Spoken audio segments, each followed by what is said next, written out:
soul, just tell him I ain't laying low. You was never really rooting for me anyway. When I'm back up at the top, I wanna hear you say, you don't run from nothing, dog. Eat your soul, just tell him that the break is over. Need a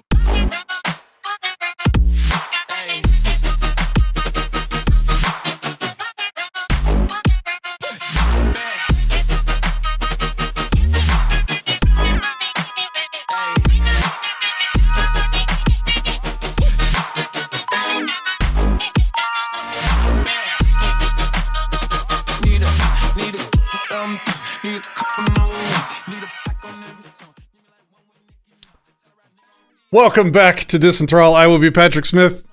Some really cool stuff is happening in the world that has never happened before.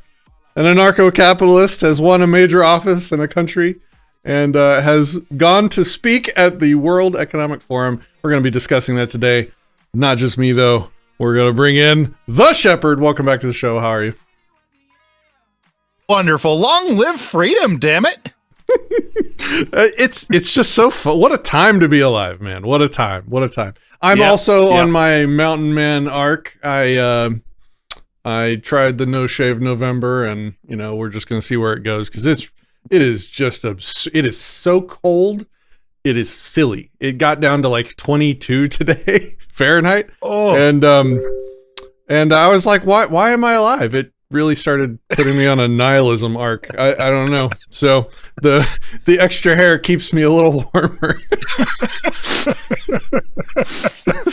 Warmth and food for later, so it's great. Shepherd is laughing at me because like 22 is a normal like summer day up there where he lives, right?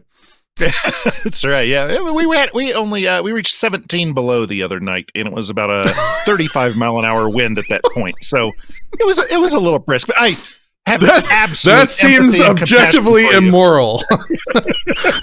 Okay. I'm really sorry you're having to survive those 22-degree days. That's horrible. I'm sorry, Patrick. It is, Shepherd. It is. I'm such a pussy. No, but wait until it's 114 out, and I'll be like, oh, this is a beautiful day, Yeah. Oh man. All right. So, okay. Here's what I want to do. I just want to watch this thing because I have not yet seen it. So this is going to be kind of like one of those dumb YouTube reaction videos. I've seen like maybe 10, 15, 20 seconds of it in clips. But that's it. Oh. And my backstory, I don't know if have you seen this yet? I have seen it once and listened to it while I'm driving twice. And I'm not real bright, though, so I don't remember much. Okay, so you're going to have maybe more prepared thoughts on it than I will. I'm just going to react in real time. And here's my backstory for it. Like, I have been, since Milei, that's what I'm going to call him. Is that not, I don't know if that's how you pronounce it. I'm going to call him Milei. Yeah. I'm from Texas, so I basically have a free pass to pronounce shit however I want. That's just how it works. Sorry, if you're not from Texas, you don't get that benefit. It's fine. So I mean, since he was elected, I've seen a marching line of conspiracy conjecturists poo-pooing him and everything he's done, and he can't be a real anarcho-capitalist. They wouldn't try and get elected. Well, you're watching a channel with a guy that's nicknamed Not Governor because he tried to run to do it. So I'm happy to have those arguments for people that want to have them. In fact, I think there's videos on the channel where I went through the rationale behind that. You can go watch those. But anyway, yeah, I wanted to do it live. So if you guys have challenges or complaints or questions, maybe we can talk through them. And if he starts talking some dumb stuff, we can call him on it. We can see what it's all about. So yeah, there's been like a long stream of conspiracy conjecturists. Thank you for that term, by the way, Shepherd. You're welcome.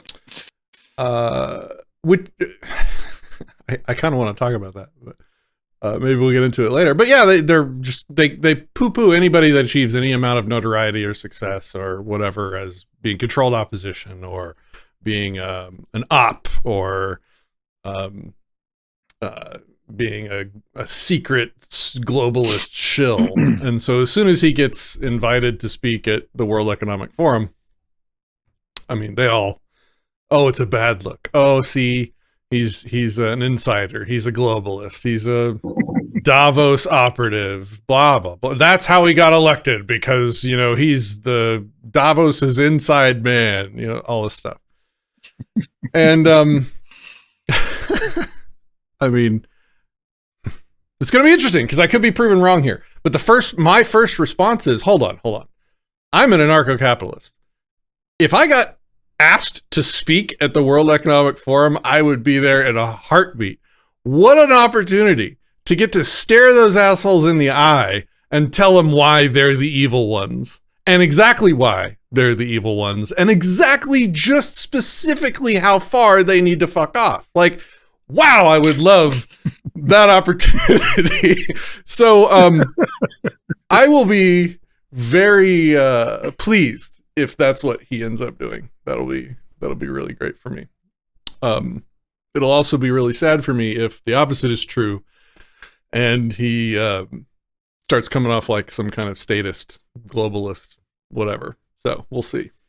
We'll see what happens. Well, and I think another point to think about it before we begin this is the idea of speaking truth to power, and that's what we hope he's doing. And so, yeah, we can go shout on the public square, or we can go into Congress and say, "Hey, we don't like that you're the Congress." I'm like, "Oh, thank you so much, sir, for your comments," and then nothing happens. So how effective it will be, how strategically, who knows.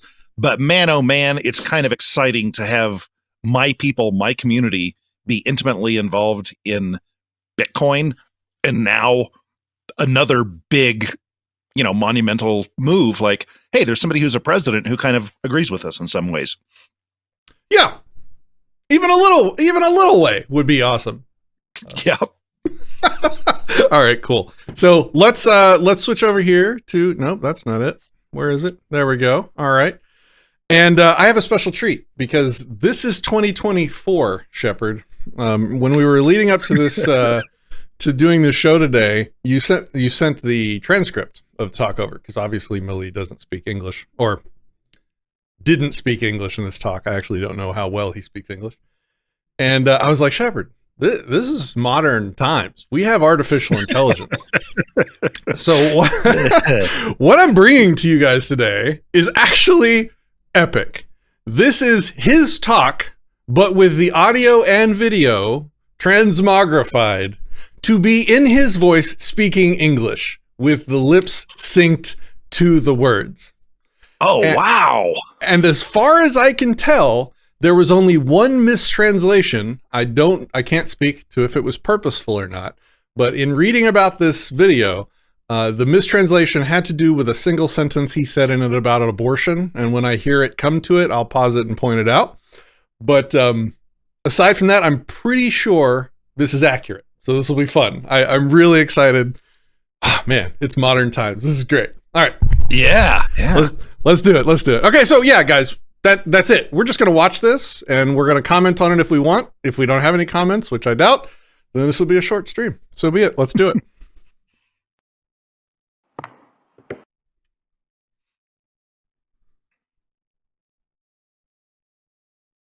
I'm so pumped about the AI, man. Good afternoon. Thank you very much. Today, I am present to inform you that the Western world is facing a significant threat. It is in danger because those who are supposed to defend the values of the Western world are co-opted by a worldview that inevitably leads to socialism and consequently to poverty and economic deprivation. How mind-blowing is this? Like, we are hearing like his voice in English in real time. Oh, it's just so cool. All right. That is awesome. And you and I are really on here live right now, right?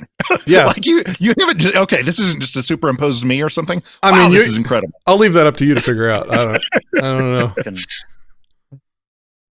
Unfortunately, in recent decades, motivated by some well-intentioned desires to help others, and others by the desire to belong to a privileged caste, the main leaders of the Western world have abandoned the model of freedom for different versions of what we call collectivism. Yes. We are here to tell you that collectivist experiments are never the solution to the problems that afflict the citizens of the world, but rather they are their cause. Yes. There is no one better than us Argentines to provide testimony on these two issues. When we embraced freedom in 1860, in 35 years we became the world's first dominant power. 35 years we became the first world power. While when we embraced collectivism, over the past 100 years, we saw how our citizens began to systematically impoverish themselves until they fell to the 140th position in the world. 40 in the world. But before we can have this discussion, it would be important for us to first look at the data that supports why free market capitalism is not only a possible system to end world poverty, but also the only morally desirable system to achieve it. I'm loving this so far. Klaus Schwab is in the audience going, "That wasn't real socialism."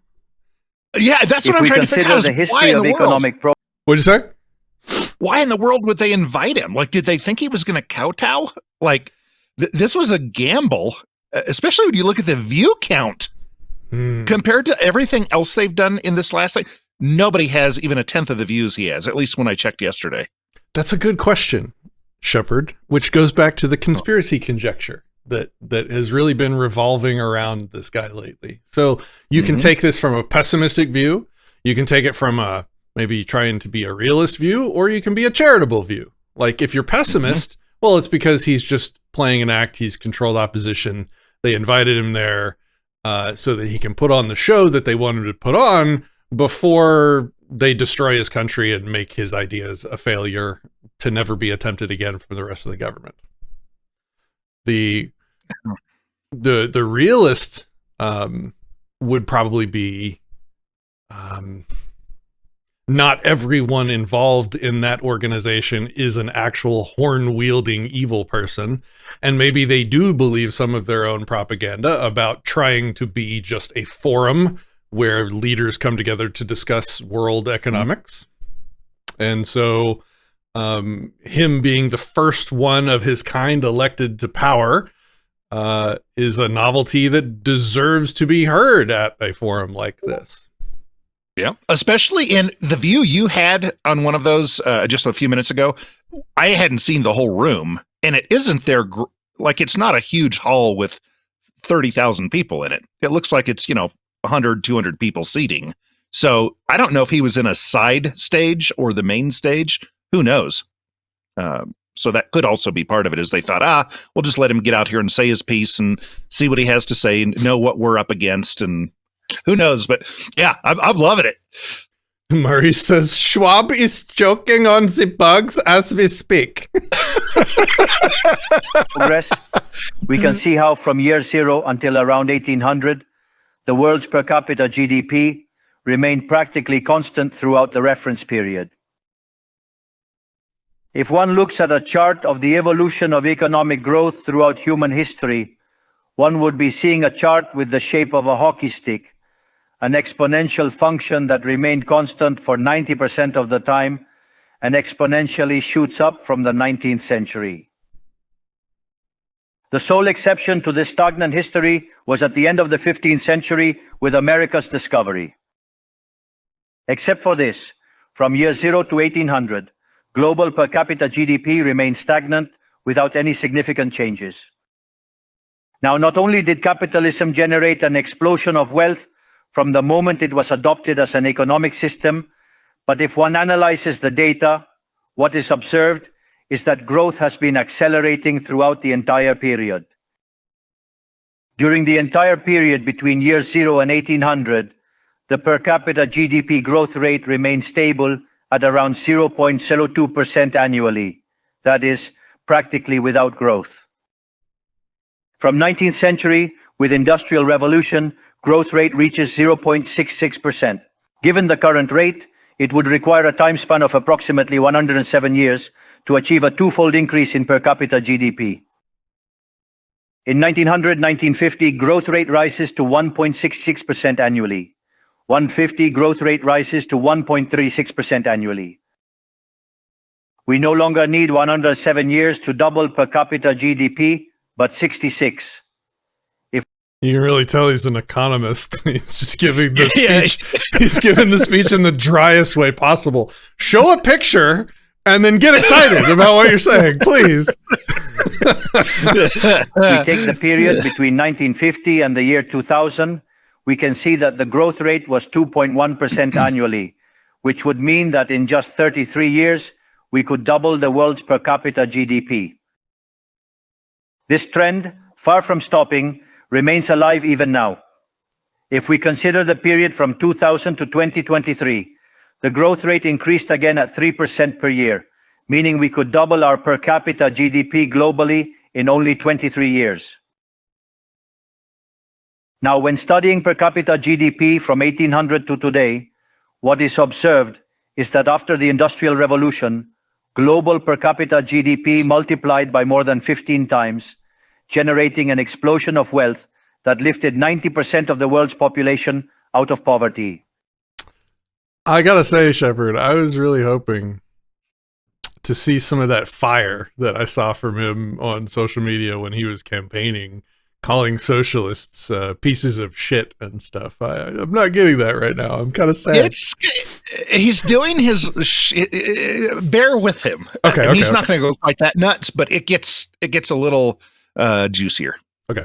We must never forget that by the year 1800, about 95% of the world's population lived in extreme poverty, while that number dropped to 5% by the year 2020, prior to the pandemic. The conclusion is obvious. Far from being the cause of our problems, free market capitalism as an economic system is the only tool we have to end hunger, poverty, and destitution throughout the planet. The empirical evidence is unquestionable.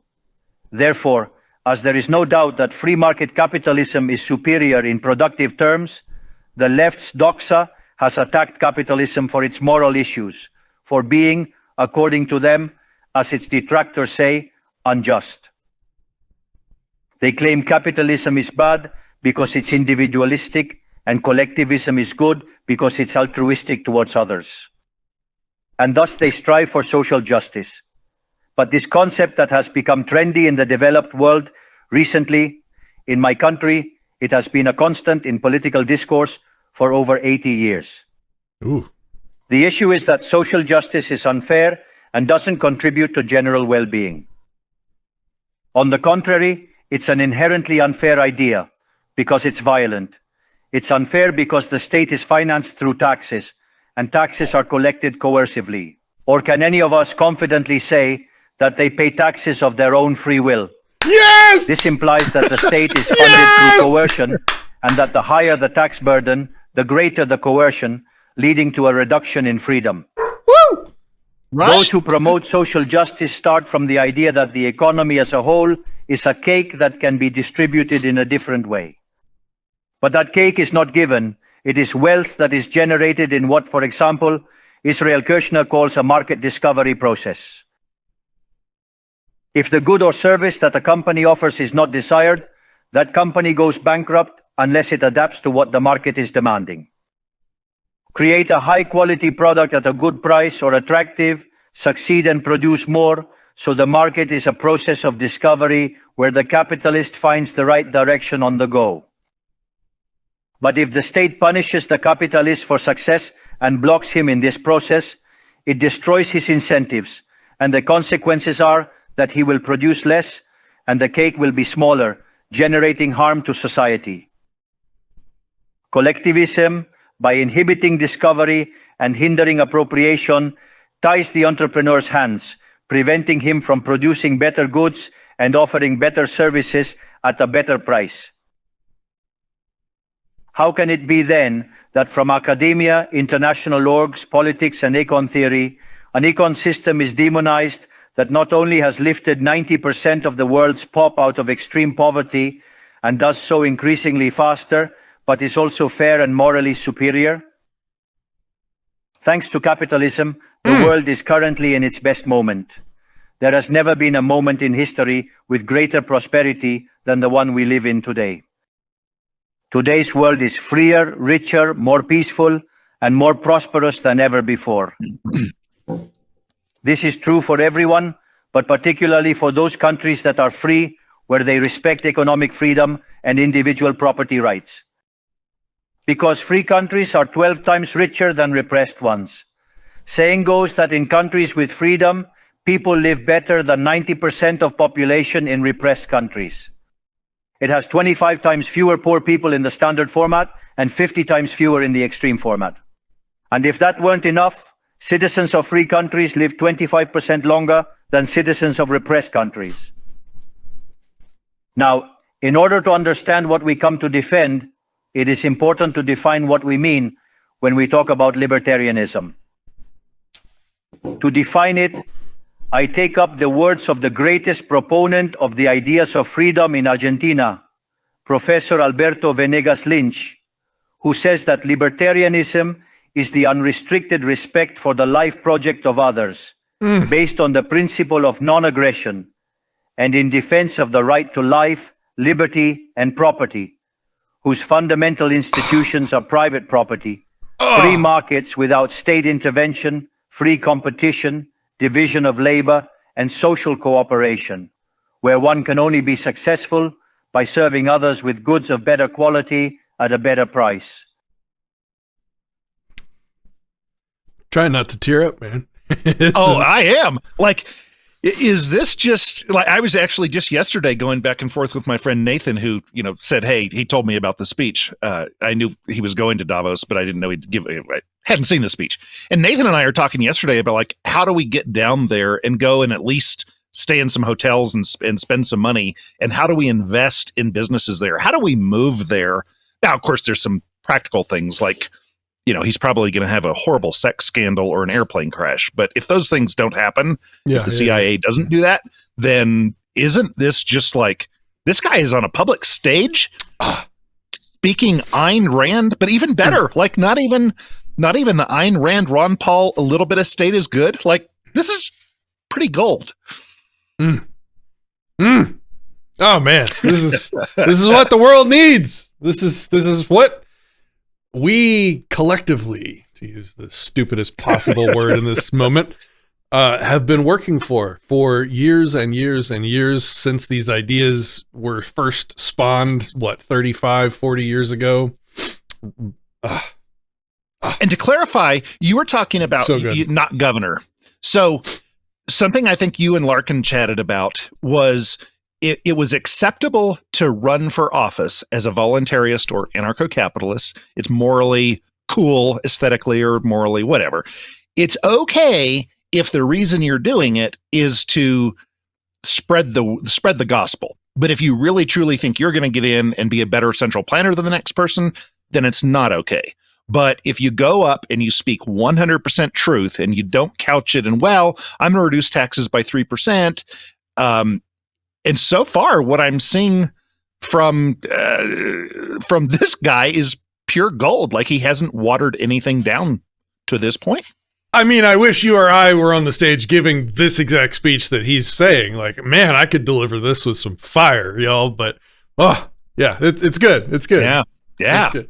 And I heard, without having watched this, I was withholding judgment. But Yaron Brook had a lot of great things to say about an anarcho-capitalist who's giving a speech on the world-saving effects of capitalism at this forum, and of course he had to say, well, nobody ever said this stuff before Ayn Rand. Like, he was giving Ayn Rand all the credit, and it's like he always tries to dismiss anarcho-capitalists as sort of this irrelevant fringe when it does appear that it might actually be the more consistent ideology that is getting farther in the real world than, let's say, objectivism, shots fired. But anyway, and he said that he wants to interview Milei, and I said, well, that's impossible because you told me that you don't talk to anarcho-capitalists over 40 years old because you didn't want to debate me. So I'm sorry, but you'll never be able to talk to Milei, Yaron, unless you're a fucking liar. Sorry. What was I saying? Okay, so I'm going to hit play again. In other words, the capitalist, the successful entrepreneur, is a social benefactor who contributes to the well-being of society as a whole. In short, a successful entrepreneur is a hero. This is the model that we are proposing for the future of Argentina, a model based on the fundamental principles of libertarianism, the defense of life, freedom, and property. Now, if free market capitalism and economic freedom have been remarkable instruments to eradicate poverty globally, and we are presently experiencing the most favorable period in human history, it is worth inquiring why I assert that the West is in jeopardy. I argue that the West is endangered as in countries defending free market, private property, and other institutions of libertarianism, sectors of the political and economic establishment, due to errors in their theoretical framework and ambition for power, undermine libertarianism, opening doors to socialism and potentially condemning us to poverty, misery, and stagnation. Somebody's saying that Odyssee's not live. It isn't. I've been having some issues, man. I've been having issues with Odysee and Rumble lately. I'm definitely streaming to Odysee. I don't know why the stream is not up right now, though. So, well, no, there's people commenting. Something's got to be up over there. I don't know. Sorry, guys. I don't know. It's too late to fix it now, so we're just going to keep on. Because it should never be observed that socialism is always and everywhere impoverishing, failed in all countries where attempted. It was a failure economically, it was a failure socially, it was a failure culturally, and it also killed more than 100 million human beings. The main problem of the West today is that we not only have to confront those who, even after the fall of the wall and overwhelming evidence, continue to advocate for impoverishing socialism, but also our own leaders, thinkers, and academics who, sheltered in a misguided framework, undermine the foundations of the system that has given us the greatest wealth and prosperity in our history. The theoretical framework I am referring to is neoclassical economic theory, which designs an instrument unintentionally functional to the intrusion of the state, socialism, and the degradation of society. The issue with neoclassicals is that since the model they fell in love with doesn't match reality, they attribute the error to the supposed market failure instead of revising the premises of their model. On the text about a supposed market failure, regulations are introduced that only generate distortions in the price system that hinder economic calculation and consequently savings, investment, and growth. This problem essentially lies in the fact that not even supposedly libertarian economists understand what the market is, since if it were understood, it would quickly be seen that it is impossible for there to be such a thing as a market failure. The market is not just a graphical description of a supply curve and a... Wait. Can you see me right now, Shepard? Yes. Okay, so my internet is fine, but it would appear all streams have gone down. Let me figure out what's going on here.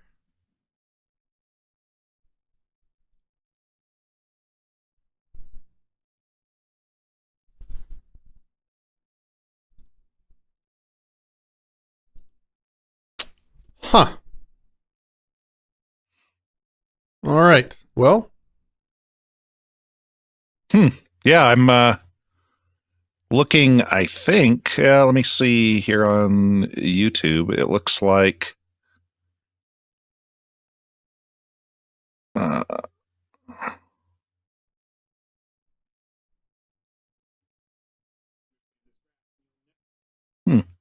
yeah, it looks like it ended 24:14 in.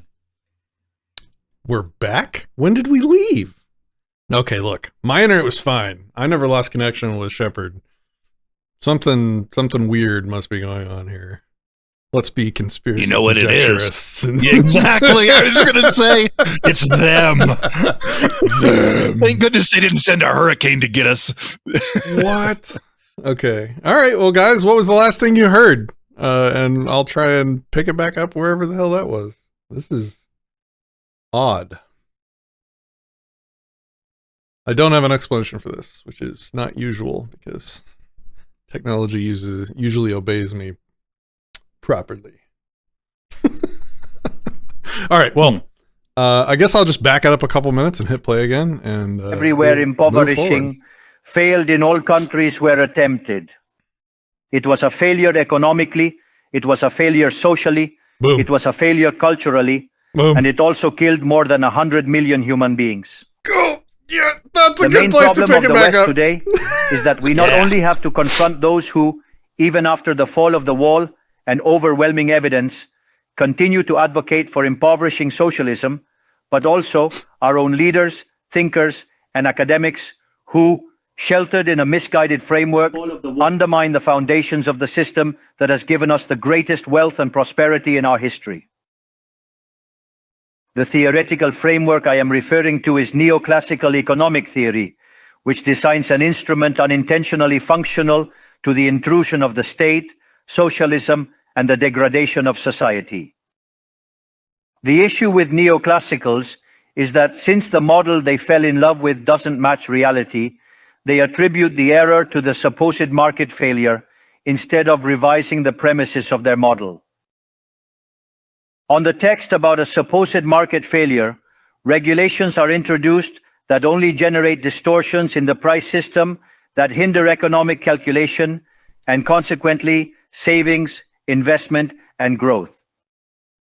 This problem essentially lies in the fact that not even supposedly libertarian economists understand what the market is, since if it were understood, it would quickly be seen that it is impossible for there to be such a thing as a market failure. The market is not just a graphical description of a supply curve and a demand curve on a graph. The market is a mechanism of social cooperation where property rights are voluntarily exchanged. Thus, considering this definition, discussing market failure is a contradiction in terms. There is no market failure. If transactions are voluntary, the only situation in which there can be a market failure is if there is coercion present. And the only one with the ability to coerce in a generalized manner is all the of you state that assholes. possesses the monopoly of violence. Consequently, if someone considers that there is a market failure, I would recommend that they check if there is state intervention in the middle. If no state intervention found, suggest reanalyzing as it is definitely wrong. Market failures do not exist. An example of the alleged market failures described by neoclassicals are concentrated structures in the economy. However, without functions that demonstrate increasing returns to scale, whose counterpart are the concentrated structures of the economy, we would be unable to explain the phenomenon of economic growth from 1800 to the present day. Look how interesting. Commencing from the year 1800 and extending onwards, with the population experiencing a multiplication of more than 8 or 9 times, the per capita income underwent a growth of more than 15 times in magnitude. People are walking to clarify, out. There are more returns. This That's caused awesome. poverty to drop from 95% to 5%. Oh, wow. However, the presence of increasing yields implies the existence of concentrated structures, which would be referred to as, for example, a monopoly in the market economy. How can it be that something that has generated so much well-being, according to neoclassical theory, that is considered a market failure? Neoclassical economists think outside the box. When the model fails, don't get angry with reality. Get angry with the model and change it. The dilemma for the neoclassical model is that they aim to enhance market functioning by targeting perceived failures. By doing so, they not only open doors to socialism, but also undermine economic growth. For instance, implementing regulations on monopolies, dismantling their profits, and obliterating increasing returns would inevitably annihilate economic growth. In other words, each time you want to correct a presumed market failure, inevitably, due to not knowing the market or because you have become attached to a failed model, you are opening doors to socialism and condemning people to poverty. However, I love how he in the tied those face of the together. theoretical demonstration that He's so polite. I would have been like, assholes. state intervention is harmful, Go ahead. What? He's being politically correct or couth. Like, he could just really be turning people off, but he's not saying because you are evil bastards, childs of the Rothschild family, you are here to kill humanity. He's just saying there's some misguided understandings of reality, but he's just in a very nice, not condescending. And by the way, condescending is when you talk down to somebody in a non-condescending way. He's just really being cool and dropping these truth bombs. I need your mansplaining here. the empirical evidence that it failed because it could not be otherwise, the solution that collectivists will propose is not greater freedom, but greater regulation, generating a downward spiral of regulations until we all become poorer and the lives of all of us depend on a bureaucrat sitting in a luxury office.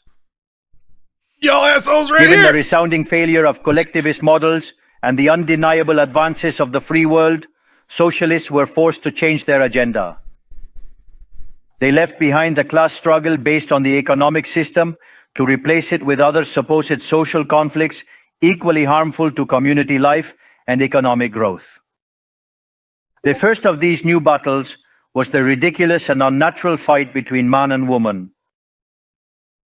Libertarianism already establishes equality between sexes. The cornerstone of our creed states that all men are created equal, He's going there. that we all have the same unalienable rights granted by the Creator, among which are life, liberty, and property. This radical feminism agenda has led to increased state intervention, hindering the economic process. It provides jobs to bureaucrats who haven't contributed anything to society, whether through women's ministries or international organizations promoting this agenda. Another conflict that socialists pose is that of humans against nature. They argue that humans cause harm to the planet and that it must be protected at all costs, even advocating for population control mechanisms or supporting the controversial agenda of abortion rights. Unfortunately, these harmful ideas have strongly permeated our society. Okay, Neo-Marxists have managed to that was different than the live translation where he said the bloody abortion agenda or something Yes. like that. Like when Bingo. I listened to the other, I got the impression that he was against abortion. Here, it sounds like he is pro-abortion. That was the mistranslation that was pointed out when I found the video. Yes, he said Okay. bloody abortion, as Okay. if it was a negative. Obviously, yeah. co-opt the common sense of the Western world. Are you following along on the transcript? So we're getting like real time fact checking. Is that what you're doing? I don't see a transcript on my screen. Oh no, I thought you meant the transcript you sent me earlier. I thought you were like reading along no, to no, check. yeah, it. no, Okay. no. All right. No, I'm just remembering listening to it from the World Economics Forum's YouTube channel. Gotcha. They achieved this through the appropriation of the media, culture, universities, and yes, even international organizations. The final case is very serious, as it involves institutions with huge influence on the political and economic decisions of the countries in these multilateral organizations. Fortunately, more of us dare to raise our voices, as we see that if we don't confront these ideas head-on, the only possible destiny is more state, more regulation, more socialism, more poverty, less freedom, and consequently, a worse quality of life. Unfortunately, the West has already started down this path. To many, it may sound ridiculous to suggest that the West has embraced socialism, but this view is only ridiculous if one limits themselves to the traditional economic definition of socialism, which states that it is an economic system where the state owns the means of production. In my opinion, this definition needs to be updated to reflect the current circumstances from my perspective. Today, states don't need to control means of production to control every aspect of individuals' lives. With tools such as monetary issuance, debt, subsidies, interest rate control, price controls, and regulations to correct alleged market failures, they can control the destinies of millions of human beings. This is how we have reached the point where, with different names or forms, good parts of the politically accepted offers in most Western countries are generally collectivist variants. Whether they openly declare themselves as communists, fascists, Nazis, socialists, social democrats, national socialists, Christian Democrats, Keynesians, neo-Keynesians, progressives, populists, nationalists, or globalists. Boom! In the end, there are no substantive differences. Boom! Everyone argues that the state should control all aspects of individuals' lives. All define a model contrary to the one that led humanity to the most spectacular progress in its history. We are here today to extend an invitation to the other Western countries to resume the path towards prosperity. Economic freedom, limited government, and unrestricted respect for private property are vital for economic growth. The impoverishment that collectivism produces is not a fantasy, nor is it fatalism. It is a reality that Argentinians have known very well for at least 100 years. Because we have already experienced it, we have already gone through this.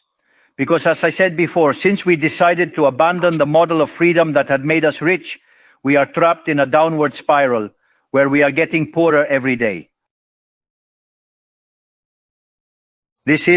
We have already experienced it ourselves, and we are here to warn you about what can happen if Western countries who became rich with the model of freedom continue on this path of servitude.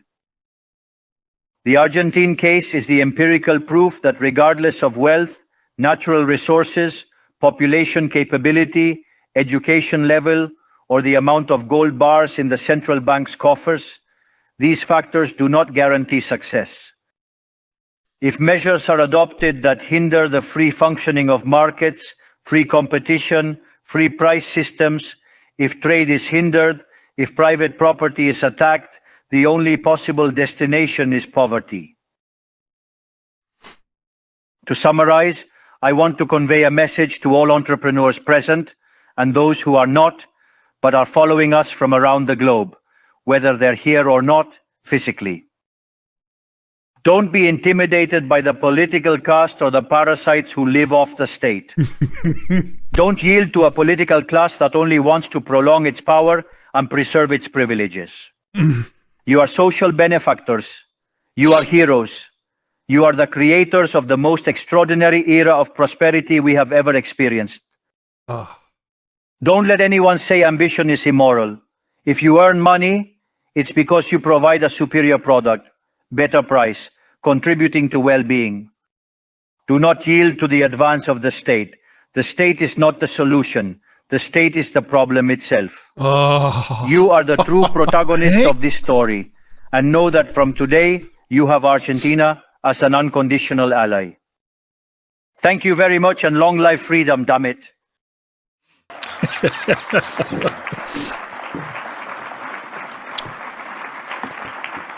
Right? Thanks. Can you believe that the CIA got him to say that stuff? Oh, man. Well, it was the stuff that needed to be said. He straight up praised entrepreneurs with his closing statement. What a Chad. Yeah. What a Chad. Yeah. I think the only thing, a few minutes ago, he said something about limited government. That was from the whole speech. That maybe your viewers will see something else that, he could pick apart and say, okay, here was a weakness. Yeah, we wish his delivery would have been a little more dynamic, but that was the only thing, and I can kind of forgive him for that. He didn't even bring his chainsaw. Oh man, you're right. That would have been great. Somebody just sent me something. Tweet. David Icke.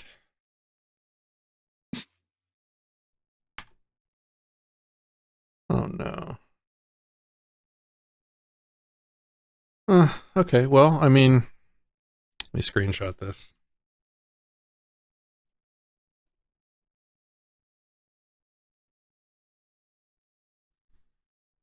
It is kind of what I said.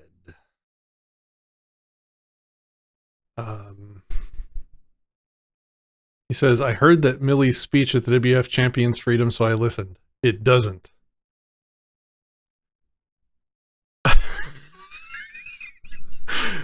It seeks to move power and control from governments to corporations if you listen carefully, and that's happening anyway. What he doesn't say is that governments and corporations are owned by the same global cult. So either way, the same cabal is in control. The obsession with economic growth for its own sake is classic free-for-all childlike economics in which the strongest, most wealthy and powerful prevail without the most... Okay, I didn't know he was also economically illiterate. Yeah, that's... he's... This is what I'm talking... So, this is what I was talking about in the beginning. So thanks to the person that sent me that. Because it's exactly what I predicted would happen. Like, you had the conspiracy conjecturists poo-pooing Milei, going even attending this meeting, and then he knocks it out of the park. I found almost nothing to complain about in that speech, other than aesthetic things and the small government little tidbit that Shepard brought up. I really needed some fire out of that pulpit, but I didn't get it. And that's just an aesthetic thing, but whatever. And so he knocks it out of the park, talks about the non-aggression principle. Those words were said on the stage at the World Economic Forum, ladies and gentlemen. He talks about free markets. He talks about socialism being the philosophy of death. He didn't use it in those words, but that's basically what he said. Yep. And collectivism. Use that term repeatedly. Yeah. And so now that he's done it and knocked it out of the park, in an effort to not be wrong in their conjecturing about Milei, they now have to just throw poop everywhere. Like, come on, guys. Take the random W when you get it. Okay. Like, this is a win. Let's enjoy it, because there's probably a lot more L's coming down the pike. Okay. Let's have our moment. Yep. Oh man. All right. Yeah. Cool. So nothing said herein, I would say for myself, probably for you as well, nothing said herein, or our congratulatory attitude toward Milei, none of that is saying that we want government and we think if only he was the leader of government, then government would be good. We're not saying that at all. Yeah, he's the president of a country. Yeah, he's a politician. I don't like politicians. That sucks. But of them all, to get up and say things like this, yeah, this is a cool moment in history. This is cool. It is the... Let me make sure I'm not being hyperbolic. Let me think about this.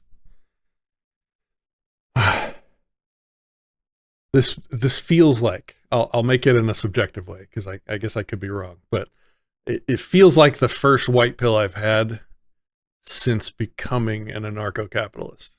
Like, I'm having a moment. I needed a little hope. So this is good. Yep. Yeah.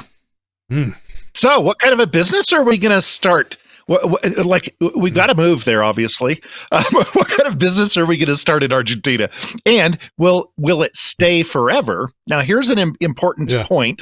Is my concern is if he is suicided or something, then what will happen to the country? And I said, that's the problem. You can't really put much stock in it, because there's a good chance that if he is for real, there are going to be some attempts at least to make him go away. And the country has had a rough last while under socialism, so the people might not just do it on their own. And my buddy Nathan responds with, "Hey, wait a minute, let's turn that frown upside down. 60% of the people of the country just said we want an anarcho-capitalist to be the boss. That's a little positive white pill as well. And I don't know that those are the numbers, but yeah, that's a positive thing. Yeah, I'm not about to move to Argentina. I mean, who's to say this is going to stick? I don't know. But yeah, I mean, it's definitely something to keep an eye on for sure. This is huge. Yeah. Yeah, and you were asking me earlier, I didn't really answer you about running for office and my opinions on it.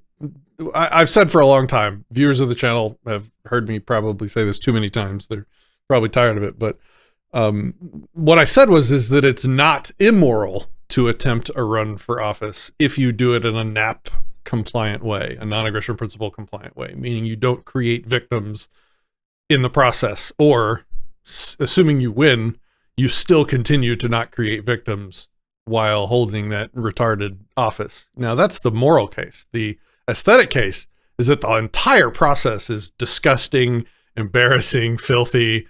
And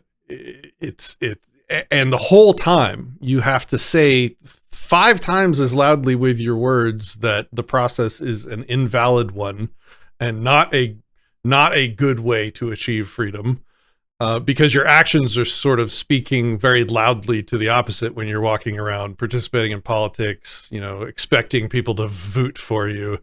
You have to say like 5 times as loudly that, hey guys, I'm here to stand behind a microphone and speak principles of freedom and liberty to the world. I don't care if you vote for me. That's not what this is about. But if you want me to get behind a bigger microphone, you could try that. And then, if you win, then you have to get really nitpicky, because then it's like super easy to, super easy to F up is what I'm trying to say. Like, no cashing paychecks. You got to be real careful that you're not like accepting stolen money. You're not taking advantage of this odd position of power that you're thrust into. And then how to not get assassinated while you completely dismantle everything you can get your hands on related to government. So what a thrilling opportunity Milei is having, just to get to walk into government with a chainsaw. It's good stuff. I reached out to Milei. Asked if he wanted to be interviewed on Anarchast. I don't think he saw it, so maybe we need to signal boost that. I'm sorry, Maurice mentioned that in the comments. That's what brought it up. I thought that'd be a good interview. Yeah, the best interview. Oh, that would be great. All right, well, that's it for me. Let's keep it short and sweet. This was still longer than I thought it'd be. Awesome. Shepard, anything you want to say? No, just this is awesome. Long live freedom, damn it. Hell yeah. All right, coming up tomorrow, we are going to do a special. We're going to do a special where myself and Shepard will be back, and Christian will be making a return to the channel. We're going to do like a director's commentary track as we watch the talk I gave at Anarchapulco last year that has not been released publicly yet, as far as I'm aware, on standards of reason and evidence and how to differentiate your imagination from reality. And so it's going to be a thinker, and we're going to watch the talk that I gave from the main stage at Anarchapulco last year, and we're going to add a whole lot of extra stuff to it, because I probably wrote my talk to last about 1 hour and 20 minutes. They gave me 35 minutes, so I had to cut a lot of it out. And so what we're going to do is we're going to watch it and then try and put it all back in with extra sort of commentary in real time. So that's going to be fun. We're going to do it tomorrow afternoon. I'm not sure what time. Did we say tomorrow at 5 Central? Yes. All right. Tomorrow at 5 Central. Yep. And then another video I'm almost done working on will be an assault on what I'm going to provocatively call open source software fetishists. So we're going to provide the counterbalance to that position of open source software, and talk about some of the issues that people don't even know exist with open source software. So that'll be interesting. It's not a one-sided issue is the point. All right, guys, that's it. Thanks, Shepard. Appreciate it. Thank you, Patrick. See you tomorrow. See you then.